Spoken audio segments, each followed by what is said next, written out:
There's a sea of tutorials now on gospel music, on how to play keyboard, on how to play gospel keys.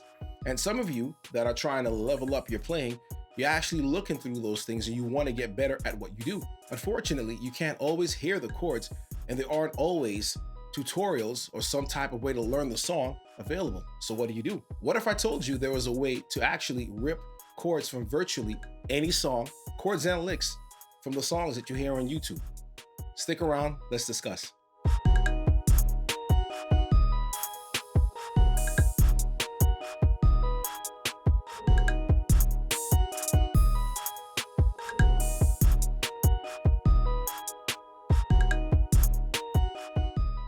This is Chris Moses with GospelProgressionUniversity.com, and I'm here to help you as a musician/church musician. This is an amazing way to learn. It's going to require a few steps. We're going to go through it as succinctly but as detailed as possible. Now, the first thing we want to do is acquire the track. It's important to have the track. The track could be on your computer. However, you probably don't have it on there because everybody and their mother got Apple Music or some kind of streaming service. But we do have YouTube. Search for something that you want to learn. It could be by your favorite piano player or whatever. I got one of my favorite piano players here, Glenn Gibson. Amazing piano player, amazing organ player. So I got this video up with him playing piano. I did this because I don't know if this process I'm going to show you works with multi-timbral instruments like you may have an organ, guitar, bass, drums, bagpipes, whatever. It may not work because too many instruments may be there. I know it definitely works with a single track instrument. In this case, he's playing the piano. So let's take a listen to what Glenn Gibson is doing. And I pulled this video up, so let's listen to it. That's the man from Baltimore. I mean, from Delaware. Yeah. What's your favorite?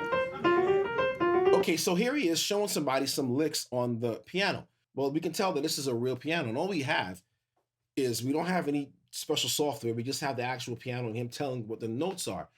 And so if he was playing in a performance, it would work the same way. So we need to actually get this audio in a format that we can actually manipulate in order to see the chords. So how do we do that? In order to do that, let's go ahead and let's copy this YouTube link. So whatever video that you want to see, whatever you have there, you can go ahead and follow along.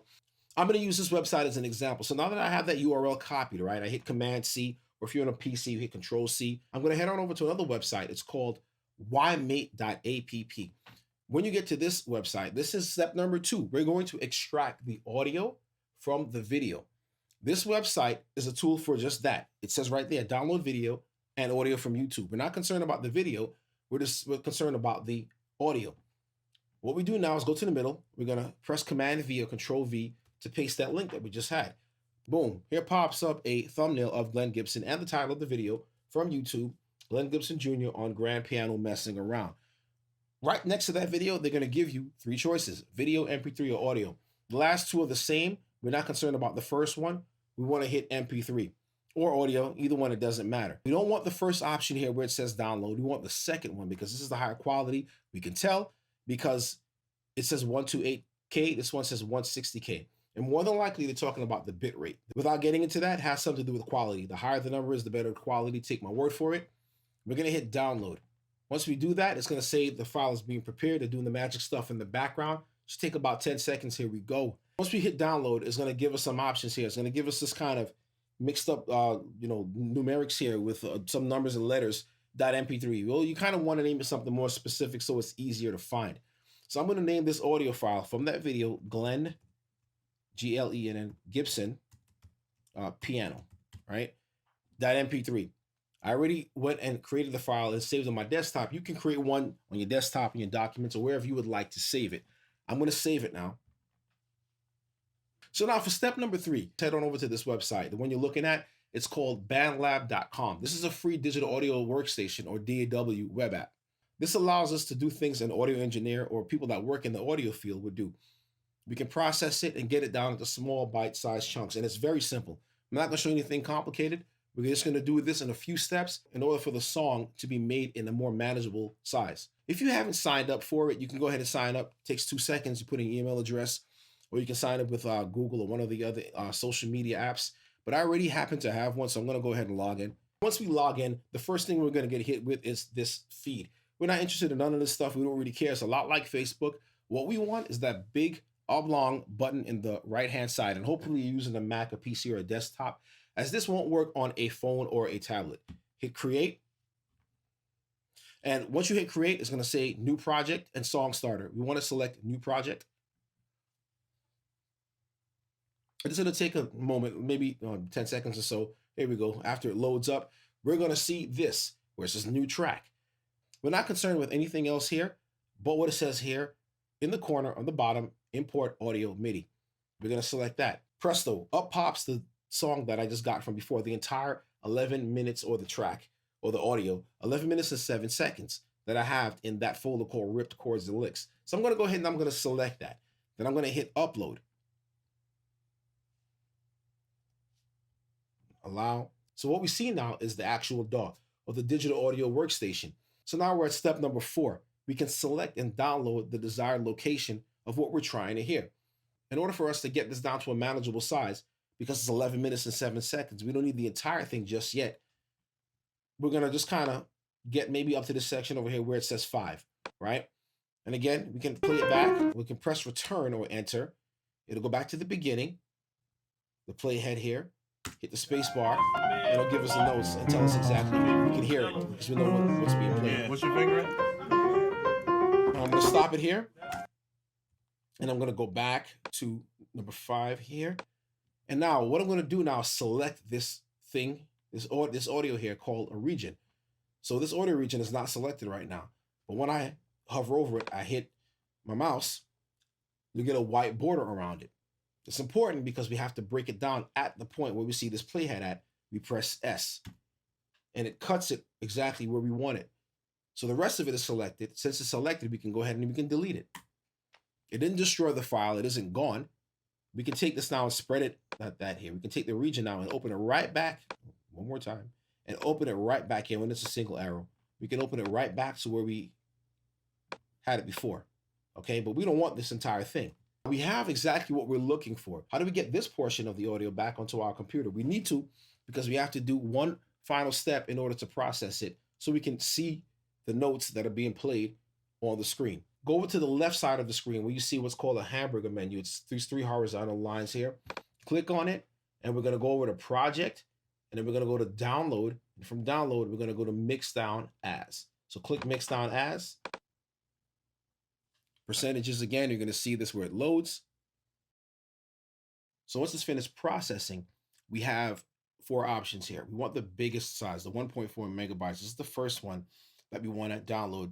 It's not processed. It gives us the best quality. So go ahead and download that. And we're going to save it to the same place as the other file.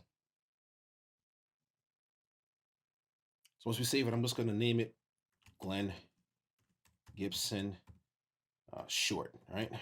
Short version. So I'm going to go right back to the same place that I had it before. And that was in the Rip Chords and Licks.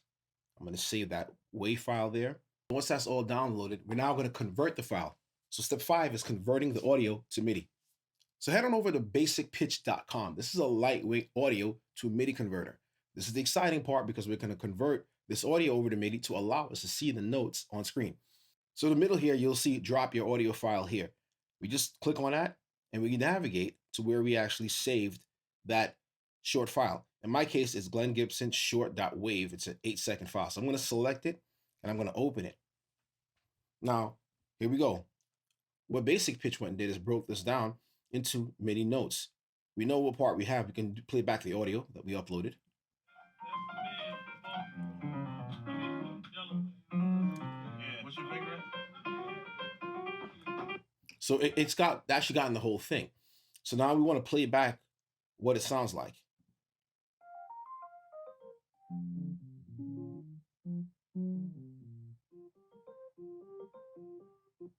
Now, this is MIDI information. It transferred, or I should say converted, the audio, just the notes that it detected, into MIDI, not the voices. MIDI actually isn't an audio recording. MIDI is just a digital representation of musical notes. So the AI here is actually reading or listening for the notes. It can detect the music, it can detect the piano notes and convert it into MIDI notes. So now we have this representation here. We can actually make some adjustments on the bottom where it says show adjustments, or show MIDI adjustments, and this disclosure arrow will help us to do that. We open it up, we have split notes. I usually use these 2 parameters, split note or note segmentation or model confidence threshold. This gives me the amount of notes like these, sometimes it'll split the notes. I want it split, so it'll give me more notes, or it'll merge the notes extremely. So it'll just, if I have it all the way up to 0.95, it'll put the notes together kind of indiscriminately.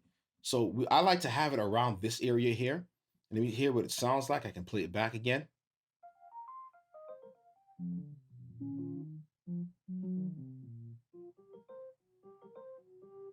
So in this area here, where it says model confidence threshold, I like to have it around 0.30, 0.25. The more you have it to the left, it'll give you more notes. This is ridiculous because it isn't that many notes. The more you have it to the right, you get fewer notes. This is even more ridiculous because it doesn't do anything. So now we have 2 notes, and as we go to the left, it gives us more. So you got to kind of play with this a little bit, just so it's represented accurately, the notes that it picked up. But like I said, I like to have it around here. I'm going to play it back real quick to hear what it sounds like.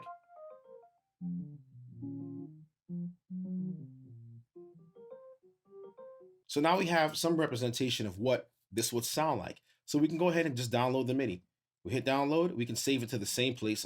I'll save it as Glenn Gibson MIDI, right? 1. I'll name it 1 because, like I said, we want to break this into chunks. We don't want to have just one huge file because that's not how we learn. I'm going to go ahead and save that. And now it's downloaded into that folder. Now, step 6 is probably going to be the most exciting part. We're going to upload the MIDI file that Basic Pitch created to see the notes. We're going to head on over to midiano.com, MIDIANO. When we head over there, it's a convoluted word, a kind of a concoction between MIDI and piano, and just hit the start button. This is completely free, and it's an amazing app. Now, you come up to an interface here, right, just like the other sites, and you have this button here on the top, these sets of buttons, the play button, pause, and the stop button. This is known as a transport, and they're going to give you, like, whenever time you come to the site, they give you like a random MIDI file you can play back. This is by Isaac Albanese, right? If I'm pronouncing it right, I'm sorry if I'm messing it up. And the title of whatever the MIDI file is. So we can actually play it back. We can hit the play button and play it back. We see here when we look at this timeline that it's 3 minutes and 55 seconds long. And we can just hit the play button and it'll scroll through. I don't know if you remember Guitar Hero, but it's a lot like it. So the notes kind of light up. You can change the settings here, and I'll show you that in a second. Right? This if you're dyslexic. I don't know if this might be an issue. But this is pretty neat. You can see all the notes here that are being played. You can pause it, and it'll stop right where the notes are. You can actually now, if it's going too fast, you can take it and slow it down. But before I get too far with this, let's go ahead and load that MIDI file that we actually just made. So we're going to head on over to the left side and hit Load MIDI. Navigate to where you save the file. I named mine Glenn Gibson MIDI 1. For some reason, I can't spell his name right. So I'm going to hit select it and hit open. And now Midiano is going to load the file with the same incorrect spelling that I used. So I know that's the correct file. And I know it's the correct file because, of course, the name is there. And in the middle here, it's 7 seconds long. Now we can go press play to see what it sounds like here, what it looks like. So now these are all the notes raining down just like Guitar Hero.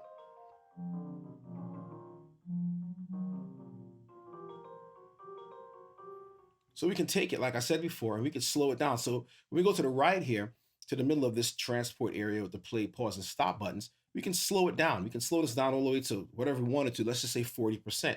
And then we can kind of rewind and go back a little bit here, scrub backwards, and hit the play button. All right, and we can see, and the notes would pause. Here's the thing. If these brightly sunlit notes are too much for you, we can actually change the parameters in here. When we go over to the right side, we have some options here. We have options over here where you see this little gear icon. We can hit that, and it gives us a few tabs here, general, video, and audio. Under this tab here of video, we can click that. And where it says appearance, note appearance, we can click on that. And it says here we have different parameters, note labels. We have active note effects. And over here, where we would have the, I guess, the stroke color. The stroke color is the line that's around, the border that's around the note. We can actually increase that or decrease that. I'm not sure exactly what color or where this would be, as I'm just kind of looking at this for the first time here, but these are the parameters that they would actually give you. So I'm going to take this and bring this down. It does nothing. Okay. And I don't know, go to the sustain. Nope, don't see anything here. Particles. All right. And now we have particles. I can go right back to, because there's a bunch of them. You can add presets, I guess, and make a new one, it looks like, or make copies of it. That's pretty amazing. We have sparkle and bubbles. So there's some sparks, and then you have bubbles, you have fountains with fire coming out of it, I guess, depending on the color, and stars. And then you could kind of increase or decrease or max textures. I don't know what that is, but yeah, this is really funky here. You got all these things coming out, like, Fourth of July notes, stars flying out of the notes here. But yeah, I mean, it's a bit over the top. But these are some of the things that you can do. Here's smoke, here's circles. I don't know what that does. The particle types, I guess, as far as circles are concerned. And you can, I guess, you can enable a custom color. You can hit that, and then I guess make it red if you wanted to, and hit that there. Enable custom color. Yeah, and these are the colors of the star texture. You can change it to smoke again. Like I said, there's a bunch of different things you can play with here. The duration, if you're really into this kind of stuff. Oh, wait a minute, did I just make it crash? I don't know what just happened. But physics speed. Oh, the speed. I guess the speed of the notes coming down. All right, now this is a little funky now. So I'm gonna try to. I don't know what I did here, but everything, the piano was kind of gone. Maybe oh, here we go. So I just hit this button up here and made it full screen. So yeah, so we can keep going and we can kind of play it with the audio. There's sound fonts. They have 3 here. I don't know what Fat Boy is, but we're gonna hit play here. And maybe it's slightly different. But if I wanted to get this back to 100%, I can kind of triple click in there, press 100, hit return or enter, and come back here and it'll play it back. And play it back, at full speed at 100%. Down here, we have something called an impulse response. All that is like the type of reverb that you would want if you're really into that. Like I said, there's a whole bunch of things that you can do, but all in all, you can use the site. You don't even have to use any of these parameters here. You can use the site to learn, and it's completely free. Now we have this arrow over here. We can actually, this here, it looks like it controls the keyboard. So we have this magnifying glass with the plus. We can tap on that, and if we tap on that, it makes the notes bigger. If we hit on minus magnifying glass, it'll make it smaller. This over here, it looks like we can change octaves, if I'm not mistaken. I'm gonna stop this. Maybe that's what we can do. Yeah, okay, yeah, we can change octaves, go left and right. And if we hit this here, it'll punch it into, I guess, how, to the smallest view that we want. We can go as far as this. That's kind of ridiculous, but that's what we can do. We can, if we hit this arrow here, these two that are going out, it tends to give us an 88 key keyboard. So we can play it back with an 88 key keyboard to see the entire thing. And it doesn't allow us to change the octaves here while the file is being played. These are the options that we have available to learn. Again, to sum this up, we want to acquire the track. Head on over to YouTube, we copy the link. So step number 2, we want to extract the audio. So we do that on wimate.app and we download the YouTube audio from there. So step number 3 is if we want to break down the audio. Head on over to BandLab, you get the free account there, you make the file the size that you want. Step number 4, you select that desired location and then you download it. Step number 5, we head on over to basicpitch.com. We convert that audio that we have and we upload it so we can get back the MIDI in order to see the notes. And finally, we head on over to Midiano.com where we can upload and see all these beautiful colors and see all the notes being displayed here on the screen. Again, I'd like to hear from you. Go ahead and leave your comments in the comment section. If this is something that may be a bit too much, something that you think that could be improved, or something you think that you would love. This is great for somebody that's just learning, for somebody that's trying to learn different styles. If you're new to gospel, you can learn the gospel style through studying some of the greats that are on here. But if you really want to get into the nitty-gritty and kind of go to the beginning and just get the basis of what gospel is and kind of where it came from and what are some of the notes and chords and some of the tricks that we use, head on over to gospelprogressionsuniversity.com and download my free guide. I'll go ahead and I'll leave the link in the description. It's called What Do Pro Musicians Know That You Don't? God bless you, and I will see you in the next video.